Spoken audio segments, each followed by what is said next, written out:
Assalamualaikum warahmatullahi wabarakatuh. Pada video ini akan dibahas tentang statistik cukup. Prinsip reduksi data.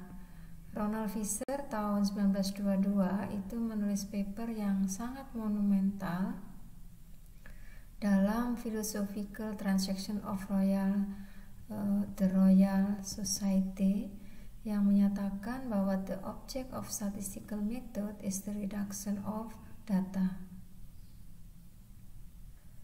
Fisher ini mengidentifikasi 3 masalah yang muncul dalam reduksi data, yaitu spesifikasi.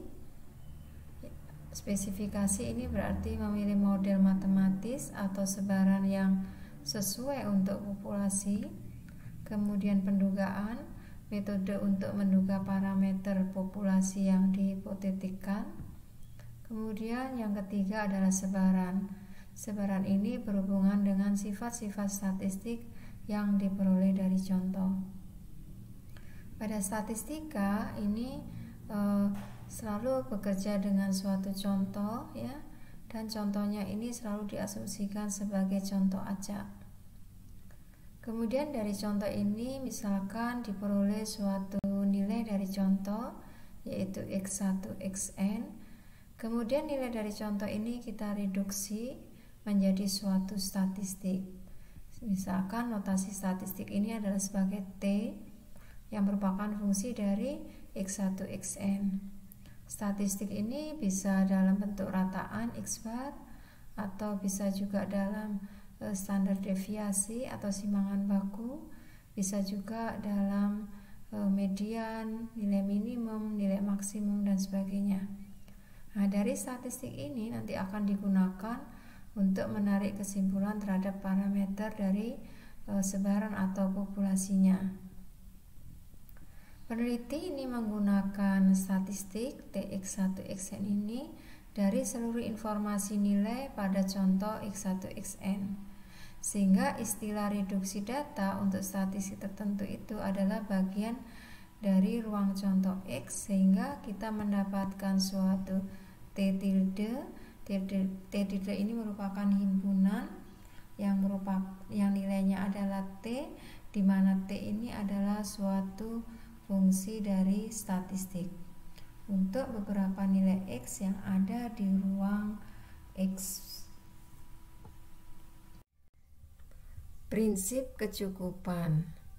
Secara umum, ide cukup itu mencakup reduksi suatu gugus data menjadi suatu gugus statistik yang lebih ringkas tanpa hilangnya informasi tentang parameter yang tidak diketahuinya.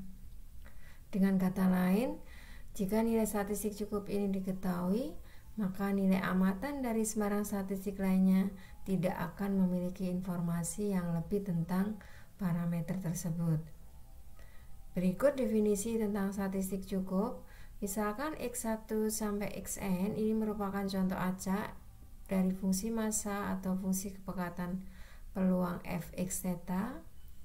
Untuk X ada di dalam anggota bilangan nyata dan tetanya ada di ruang omega. Statistik T yang merupakan fungsi dari contoh acak X1 sampai Xn ini disebut sebagai statistik cukup bagi theta jika fungsi massa atau kepekatan peluang bersyarat dari peubah acak X1 sampai Xn dengan nilai statistik T-nya ini bernilai T, ini tidak bergantung pada theta, yaitu di sini berarti fungsi massa atau fungsi kepekatan bersyarat X1 sampai Xn dengan syarat T bernilai T kecil ini tidak bergantung pada theta. Sebagai ilustrasi, perhatikan pada contoh nomor 1 di sini misalkan X1 sampai Xn ini merupakan contoh acak dari sebaran Bernoulli theta dengan fungsi massa peluangnya Hx ya sama dengan theta pangkat X kalikan 1 min theta pangkat 1 min X. Untuk X nilainya 0 dan 1 dan tetanya di antara 0 sampai 1. Misalkan ini ada statistik Y yang merupakan jumlah dari X1 sampai Xn. Ini akan menyebar binomial dengan parameter N dan theta. Ini adalah fungsi dari fungsi massa peluang dari Y, yaitu kombinasi NY, theta pangkat Y, kalikan 1 min theta pangkat N minus Y. Nilai Y-nya ini sama dengan 0, 1 sampai N, dan tetanya di antara 0 sampai 1. Selanjutnya diperiksa peluang bersyarat dari X1 sampai Xn dengan syarat nilai T-nya sama dengan T kecil ya. Nah, fungsi peluang bersyarat ini adalah sama dengan H. H ini adalah fungsi bersama antara X1 sampai Xn dengan T dibagi dengan fungsi massa peluang dari statistik T-nya. Ini dimasukkan nilai fungsi peluang bersamanya dibagi dengan T-nya. Ya, perhatikan di sini hasil rasionya. Nah, pada bagian theta yang pangkat sigma X ini bisa dihapus ya, karena sama bagian atas dengan bawahnya. Ini yang bagian 1 min theta ini juga bisa dihapus ya, yang antara pembilang dan penyebutnya ini sama. Sehingga peluang bersyaratnya ini sama dengan 1 dibagi dengan kombinasi N sigma XI. Nah, ini sudah tidak mengandung theta ya. Maka Y yaitu sigma XI ini merupakan statistik cukup bagi theta. Perhatikan teorema 1 di sini. Jika fx1 sampai xn ini fungsi bersama ya dari x1 sampai xn. Ini adalah fungsi massa atau kepekatan peluang dari pembaca X1 sampai Xn. Dan misalkan di sini GT ini adalah fungsi massa atau kepekatan peluang dari pembaca T yang merupakan fungsi dari X1 Xn ya. Merupakan statistik ya di sini ya.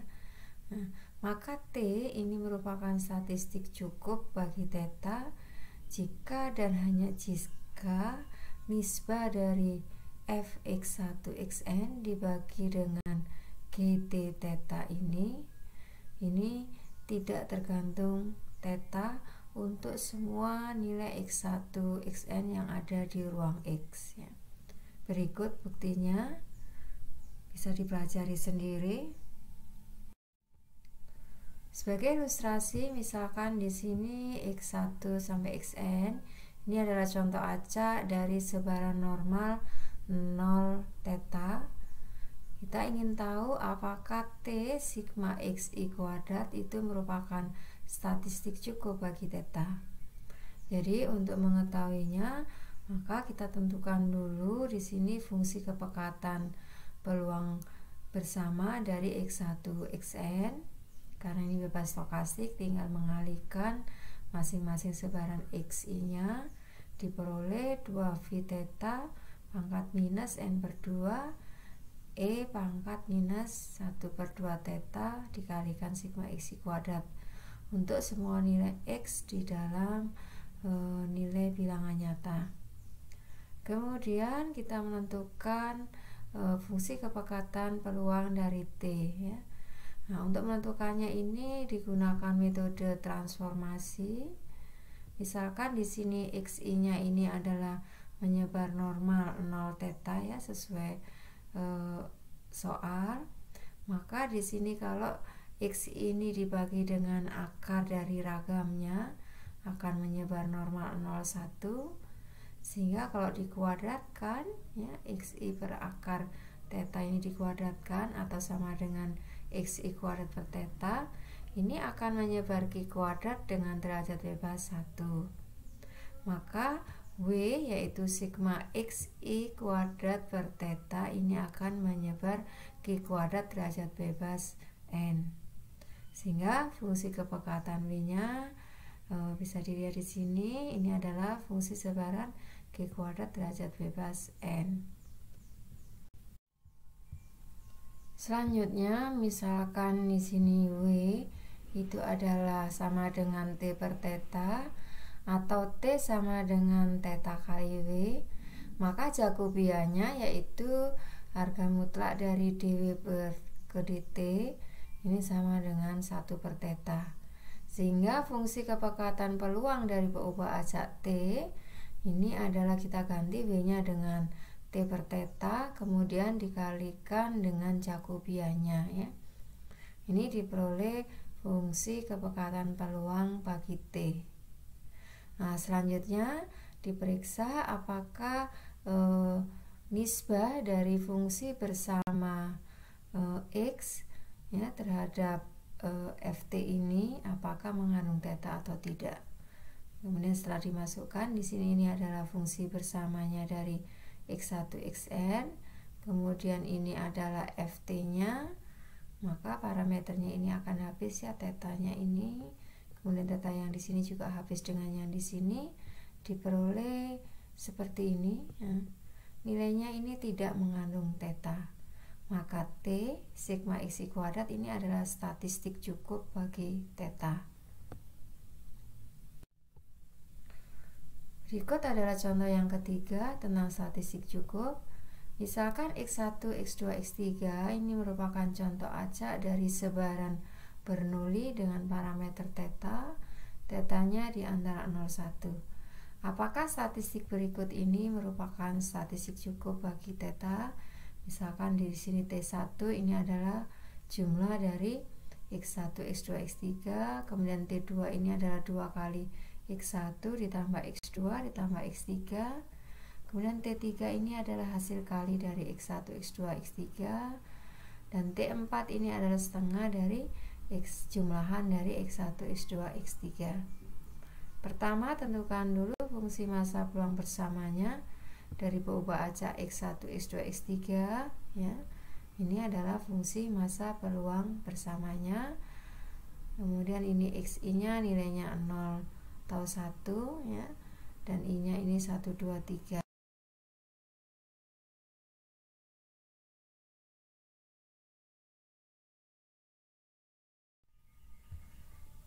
Untuk pertanyaan A, kita akan menentukan apakah T1 yang merupakan jumlahan X1, X2, X3 ini merupakan statistik cukup.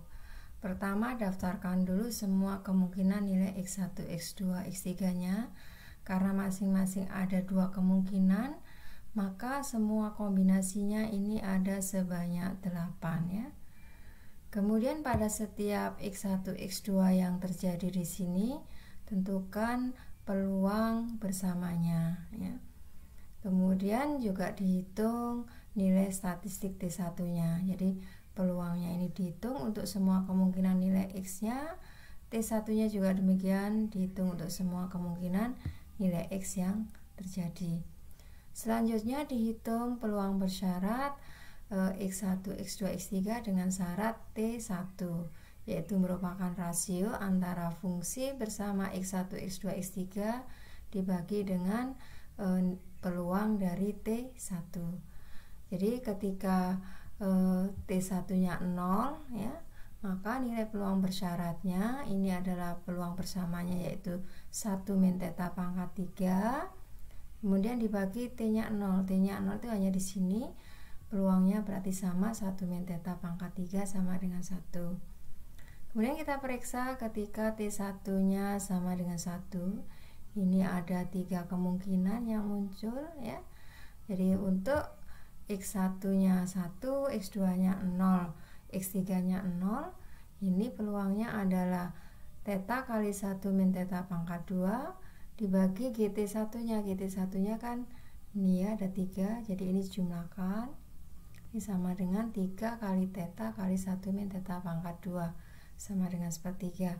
Tentunya ini sama karena peluang di sininya semua sama. Ini juga nilainya sepertiga. Dengan cara yang sama nanti untuk dihitung bagaimana peluang bersyarat X1, X2, X3 ketika T1-nya sama dengan 2. Ini nilainya semuanya sama juga sepertiga. Sedangkan ketika T1-nya 3, ini hanya ada 1 kemungkinan saja T1-nya, maka peluang bersyaratnya ini nilainya 1. Dengan demikian, karena fungsi peluang bersyarat X1, X2, X3 ini dengan syarat T1 tidak mengandung theta, Maka dapat disimpulkan bahwa T1 yang merupakan jumlah X1, X2, X3 ini merupakan statistik cukup bagi theta. Untuk yang B, statistik cukupnya yang akan diperiksa ini adalah 2x1 tambah x2 tambah x3. Prosedurnya sama, kita daftarkan dulu semua kemungkinan nilai x1, x2, x3 nya, kemudian kita hitung peluangnya untuk setiap kejadian yang terjadi di sini. Kita hitung juga T2 nya ya. Jadi ini semua daftarkan dulu, nilai peluangnya tentukan semua, nilai T2 nya juga tentukan semua. Kemudian kita meriksa persyaratnya. Ketika 0 ini kan peluangnya 1 min tetap pangkat 3, T2 nya 0 juga ini, maka nilainya 1. Sekarang bagaimana kalau T2 nya ini sama dengan 2? 2 berarti ini ketika yang muncul ini adalah theta kali 1 min theta pangkat 2 dibagi yang semuanya 2. Yang 2 itu nilai ini sama ini dijumlahkan. Nah, ternyata rasionya ini masih mengandung theta, hasilnya 1 min theta. Sedangkan ketika T-nya 2 sama dengan 1 ini tidak mengandung ya theta, T-nya 3 ini juga tidak mengandung theta ya, peluang bersyaratnya. Yang 2 saja ini yang mengandung. Karena ada yang mengandung theta ya. Jadi karena T2 sama dengan 2, nilai F peluang dari bersyaratnya X1, X2, X3 dengan syarat T2 ini tergantung theta, maka T2 ini bukan statistik cukup bagi theta. Selanjutnya untuk pertanyaan C, ini sama ya cara menjawabnya dengan pertanyaan A dan B. Di sini T3-nya adalah hasil kali X1, X2, X3. Prosedurnya sama, daftarkan dulu nilai X1, X2, X3 yang mungkin terjadi. Ini ada 8 kemungkinan. Kemudian peluangnya, peluang bersamanya ya, di sini X1, X2, X3. Kemudian tentukan juga nilai T3-nya yang merupakan hasil kali dari X1, X2, X3. Jadi kemungkinan yang terjadi nilai X1, X2, X3 ini adalah nilai dari T3-nya. Kemudian tentukan peluang bersyarat dari X1, X2, X3 dengan syarat T3 ya. Ini merupakan rasio antara fungsi peluang bersama X1, X2, X3 dibagi dengan peluang dari T3 ya. Nah, ini sama dengan yang kalau yang terjadi ini adalah X1 0, X2 0, X3 0, T3 nya juga akan 0. Ini adalah 1 min theta pangkat 3 dibagi dengan ketika T3 nya 0. T3 nya 0 ini ya merupakan jumlahan dan ini dinyatakan sebagai S ya. Dan ini tidak sama dengan konstanta, jadi ini masih mengandung theta. Demikian juga untuk nilai X1, X2, X3 yang lainnya ini mengandung theta, kecuali ketika T3 nya ini sama dengan 1, ini nilainya peluang bersyaratnya ini sama dengan 1 ya, tidak mengandung theta. Jadi karena peluang bersyarat X1, X2, X3 dengan syarat T3 ini masih tergantung theta, maka T3 ini yang merupakan hasil kali X1, X2, X3 ini bukan statistik cukup bagi theta. Selanjutnya untuk pertanyaan D, yaitu apakah T4 sama dengan setengah kalikan X1 plus X2 plus X3 ini merupakan statistik cukup. T4 ini sebenarnya mirip dengan pertanyaan yang A. Kalau pertanyaan A itu tidak dikalikan setengah ya. Prosedurnya sama dengan pertanyaan A, B, C. Jadi menentukan X1, X2, X3 nya, kemudian menentukan peluang bersama X1, X2, X3, kemudian menentukan nilai T4 ya. Jadi nilai T4 ini adalah setengah dari nilai T1 ya. T1. Kemudian menentukan peluang bersyarat dari X1, X2, X3 apabila nilainya statistiknya adalah T4 ya. Kalau diperhatikan di sini nilai-nilainya ini sama ya dengan peluang bersyarat ketika T1. Semua nilai peluang bersyaratnya ini tidak mengandung theta. Maka karena peluang bersyarat X1, X2, X3 dengan syarat T4 ini tidak mengandung theta, maka T4 ini juga merupakan statistik cukup bagi theta. Selanjutnya untuk ilustrasi statistik cukup yang keempat, di sini misalkan X1, Xn ini adalah contoh acak dari fungsi kepekatan peluang fx-nya ini sama dengan sepertheta ketika x-nya di antara 0 sampai theta, dan tentunya theta ini lebih besar 0 untuk x lainnya. Tunjukkan bahwa T sama dengan maksimum XI ini merupakan statistik cukup bagi theta.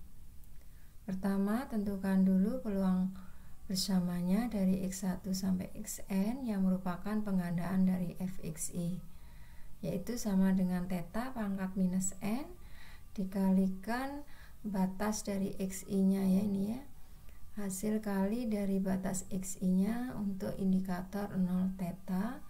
Indikator 0 theta xi ini artinya akan bernilai 1 kalau xi-nya ini di antara 0 sampai theta dan 0 untuk xi lainnya. Kemudian ini fungsi bersamanya ini ditata supaya memudahkan, maka ini sama dengan theta pangkat minus n dikalikan indikator nilainya adalah 0 sampai theta. Kemudian di sini berganti xi-nya tadi menjadi maksimum dari xi. Atau karena maksimum xi ini tadi dinyatakan sebagai t, maka kita bisa menyingkatnya ini sebagai T. Kemudian menentukan fungsi kepekatan dari statistik cukup maksimum XI. Ini adalah fungsinya, ini bisa ditentukan dengan menggunakan statistik tataan. Fungsi kepekatan untuk T maksimum XI ini adalah theta pangkat minus n dikalikan T pangkat minus n minus 1 ya, dengan daerah fungsinya T-nya ini adalah 0 sampai theta. Selanjutnya menentukan fungsi kepekatan bersyarat dari X1 Xn pada nilai T sama dengan T tertentu. Ini tinggal dirasiokan ya, nilai dari fungsi bersamanya ini dengan fungsi dari kepekatan dari statistik cukupnya. Dan ini diperoleh sama dengan 1 dibagi n dikali T pangkatkan n minus 1, dan nilai ini tidak tergantung theta. Maka T sama dengan maksimum XI ini adalah statistik cukup bagi theta. Pada teorema 1 itu digunakan untuk menunjukkan bahwa suatu statistik itu disebut sebagai statistik cukup. Permasalahan selanjutnya adalah bagaimana menentukan statistik cukup. Teorema 2 yang dikenal dengan faktorisasi Neyman ini dapat digunakan untuk menentukan statistik cukup bagi parameter theta. Perhatikan teorema 2, misalkan fungsi bersama xi sampai xn ini adalah fungsi massa peluang atau fungsi kepekatan peluang dari peubah acak x1 sampai xn. Kemudian statistik T x1 xn ini merupakan statistik cukup bagi theta jika ada suatu fungsi yaitu gt dan fungsi h ini yang hanya mengandung x1 sampai xn yang tidak tergantung pada theta, sehingga fungsi bersama x1 xn ini dapat diuraikan menjadi suatu fungsi g dari tx1 xn. Kemudian jadi di sini pada g ini merupakan suatu fungsi dari t dan ada parameternya theta. kemudian dikalikan dengan H, di mana H-nya ini hanya mengandung X1 Xn saja, dan ini berlaku untuk semua nilai X1 Xn yang ada di ruang dimensi M.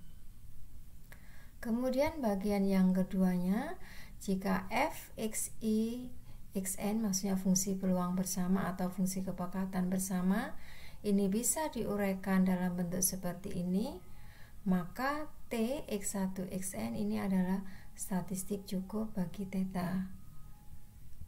Jika ada dua parameter, misalkan ada theta 1, theta 2 ya, dan fungsi peluang bersamanya ini dapat diuraikan menjadi G, ada T1 dan ada T2 yang merupakan fungsi juga dari X theta 1, theta 2, kemudian dikalikan dengan H yang hanya mengandung X1 Xn, maka di sini T1 dan T2 ini merupakan statistik cukup berdimensi 2 bagi theta 1 dan theta 2. Berikut ilustrasi untuk menentukan statistik cukup menggunakan faktorisasi Neyman. Misalkan X1 Xn ini adalah contoh acak dari fungsi kepekatan peluang dengan fungsi kepekatannya ini adalah 2x per theta kuadrat untuk x di antara 0 sampai theta. Tentukan statistik cukup bagi theta. Jadi kita tentukan dulu di sini fungsi bersama X1 Xn dengan parameternya theta merupakan penggandaan dari 2xi per theta kuadrat. Kemudian ini kita selesaikan, yang tidak mengandung I kita keluarkan dari tanda hasil kali ini. Jadi ini sama dengan 2 per theta 2 pangkatkan n dikalikan dengan hasil kali xi dikalikan indikatornya ini juga masih mengandung xi ya. Indikatornya ini definisinya sama dengan slide sebelumnya. Kemudian kita kumpulkan di sini, ini diuraikan dulu ya, ini ya 2 pangkat n, kemudian theta pangkat minus 2n, kemudian dikalikan dengan hasil kali xi, kemudian dikalikan dengan hasil kali indikator. Nah, indikatornya ini ditata sehingga bentuknya ini menjadi, indikatornya adalah menjadi indikator dari statistik maksimum xi dengan batas indikatornya ini sama ya, yaitu 0 sampai theta. Sehingga setelah ditata bentuknya ini menjadi 2 pangkat n ya, dikumpulkan yang tidak mengandung parameter, kemudian hasil kali dari xi, kemudian ini adalah yang mengandung parameter yaitu theta pangkat minus 2n dikalikan indikator untuk t nya ini maksimum ya tadi dengan batasnya 0 sampai theta.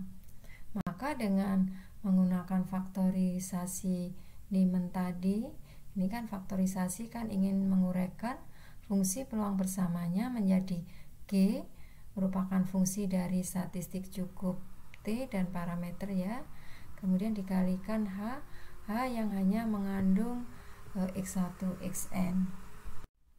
Maka berdasarkan faktorisasi ini perhatikan kembali fungsi bersamanya. Dari sini yang mengandung parameter dan statistik ini adalah theta pangkat minus 2n dikalikan indikator dari T nilainya 0 sampai theta, dan ini akan yang menjadi sebagai GT-nya.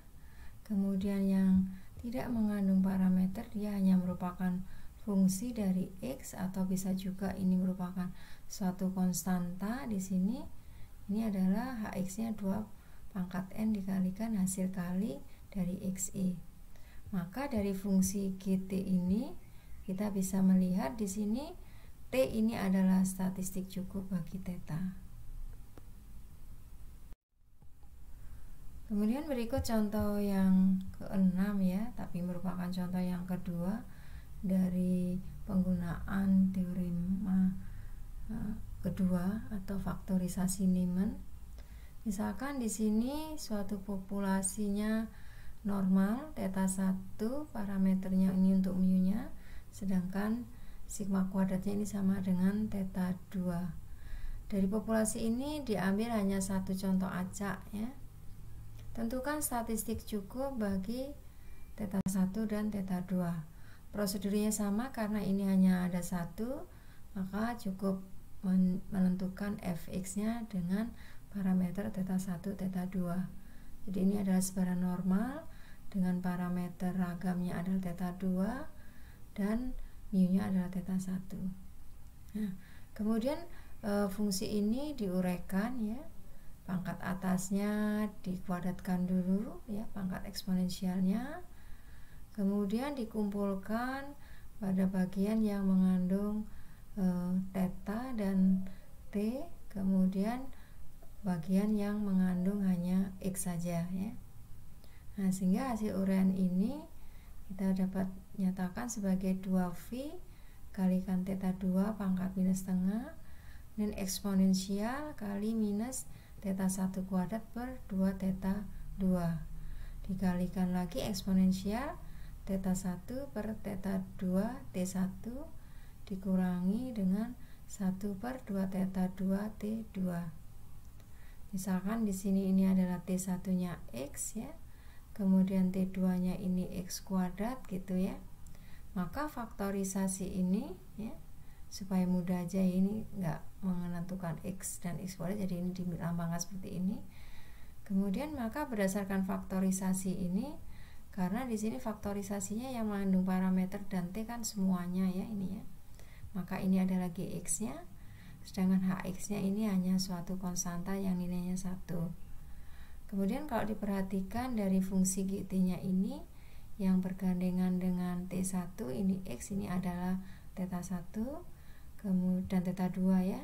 Sedangkan pada T2 ini bergandengan theta 2. Maka di sini statistik T1, T2 yaitu X dan X kuadrat ini adalah statistik cukup yang berdimensi 2 bagi theta. Nah, statistik cukup ini tidak unik ya. Setiap fungsi linier satu-satu dari statistik cukup juga merupakan statistik cukup ya. Misalkan di sini x1 x sampai xn ini adalah contoh acak dari fungsi kepekatan peluang eksponensial ya ini ya. 1 per alfa e pangkat minus x per alfa, di mana x-nya ini 0 sampai tak hingga dan alfanya lebih besar 1. Maka fungsi kepekatan peluang bersamanya dapat dinyatakan sebagai alfa pangkat minus n e pangkat minus sigma xi per alfa, atau dapat juga dinyatakan alfa pangkat minus n e pangkat minus nx bar per alfa. Sehingga statistik cukupnya ini bisa sigma xi, bisa juga menggunakan x bar statistik cukupnya. Karena ada banyak statistik cukup untuk parameter theta, maka akan dicari statistik cukup yang paling baik tanpa kehilangan informasi tentang theta. Statistik cukup ini disebut sebagai statistik cukup minimum.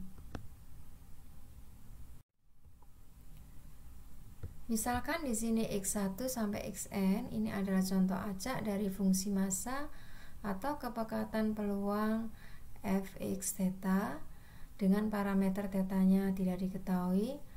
Misalkan di sini x1 sampai xn ini adalah suatu himpunan nilai dari contoh acak tersebut. Kemudian juga ada nilai y1 sampai yn, juga satu himpunan nilai contoh acak lainnya. Maka metode Lemons-Cavey ini menggunakan nisbah fungsi kemungkinan dari dua himpunan nilai contoh acak tersebut, yaitu likelihood dari theta ketika contoh yang acak yang terambil adalah x1 sampai xn dibagi dengan likelihood ketika contoh yang terpilih ini adalah y1 sampai yn. Selanjutnya dicari suatu fungsi dari gx1 xn agar nisbah fungsi kemungkinan ini tidak mengandung parameter theta, yaitu jika dan hanya jika ini dipenuhi bahwa g dari fungsi x1 xn sama dengan g dari fungsi y1 sampai yn. Jika ada fungsi g yang memenuhi, maka g X1 sampai Xn ini merupakan statistik cukup minimum bagi theta. Jadi di sini dalam menentukan statistik cukup minimum kita menggunakan metode Lemons-Cavell ini, yaitu dengan menentukan rasio likelihood apabila contoh yang terambil ini X1 dibagi dengan likelihood apabila contoh yang terpilih adalah Y1 sampai Yn. Misalkan di sini diberikan ilustrasi untuk penggunaan metode Lemons-Cavell untuk menentukan statistik cukup minimum ya. Misalkan di sini X1 sampai Xn ini adalah contoh acak dari fungsi masa peluang Bernoulli theta. Tentukan statistik cukup minimum dari theta. Sehingga di sini kita tentukan likelihoodnya ketika yang terpilih ini adalah X1 sampai Xn dan dibagi dengan ketika yang terpilih contohnya adalah Y1 sampai Yn ya. Ini diperoleh ketika X1 sampai Xn yang terpilih dan ini adalah ketika Y1 sampai Yn. Kemudian ini kita selesaikan ya. Ini sama dengan nanti yang n-nya ini kan habis ya. Sehingga akan sama dengan theta dibagi 1 min theta dipangkatkan sigma xi dikurangi sigma yi. Nah, agar nisbah ini tidak tergantung parameter theta, maka ini harusnya nilainya 0. Kalau 0 ini kan nilainya rasionya akan 1 ya. Sehingga di sini atau dapat dinyatakan bahwa sigma xi sama dengan sigma yi. Maka T sigma xi ini merupakan statistik cukup minimum bagi theta. Kemudian contoh berikutnya yaitu apabila di sini contoh acanya X1 sampai Xn berasal dari sebaran Weibull ya, dengan fungsi kepekatannya ini 2x per theta, E pangkat minus x kuadrat per theta, x-nya di antara 0 sampai tak hingga, theta-nya lebih besar 0. Dan kita tentukan nisbahnya dari contoh X1 Xn dengan terhadap kalau contohnya yang terpilih adalah Y1 sampai Yn ya. Ini adalah untuk contoh xi ya, yang ini adalah contohnya yi. Nah, kemudian dari ini kan dicoret ya di sini ya, 2n akan habis ya. Kemudian theta n juga habis ya.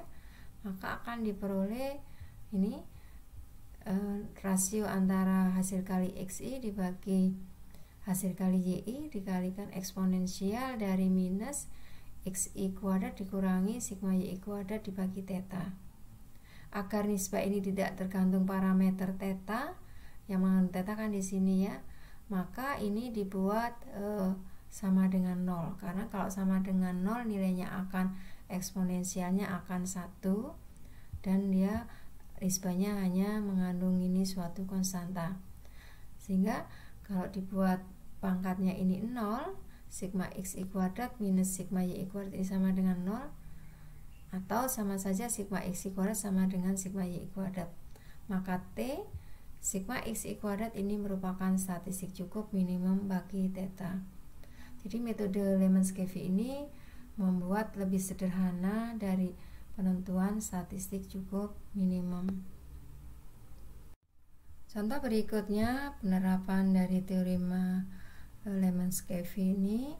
Misalkan di sini X1 Xn adalah contoh acak dari sebaran normal dengan parameter mu sigma kuadrat.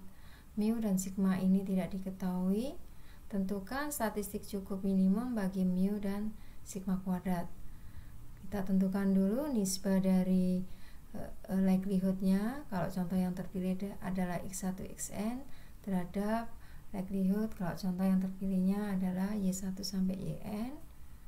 Ini tinggal hasil kalinya ya dari fungsi kepekatan normal ketika ini yang terpilih adalah xi nya ya, contoh acaknya, yang sini adalah y nya.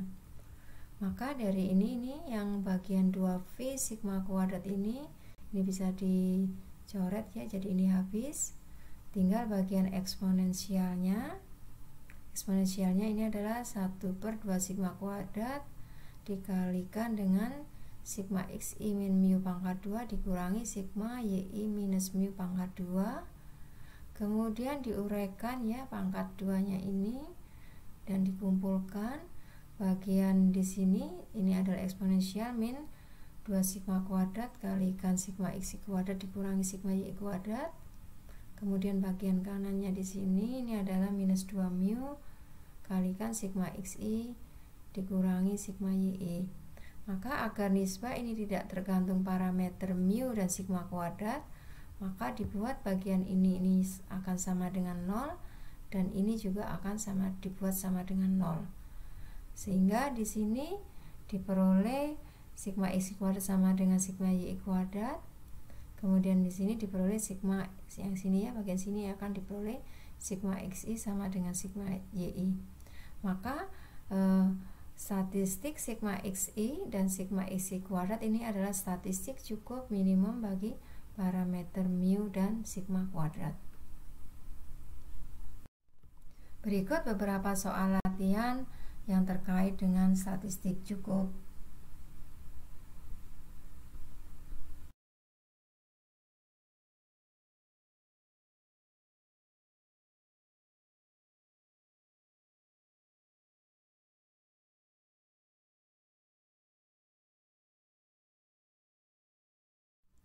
Selamat belajar dan berlatih. Saya akhiri dengan wassalamualaikum warahmatullahi wabarakatuh.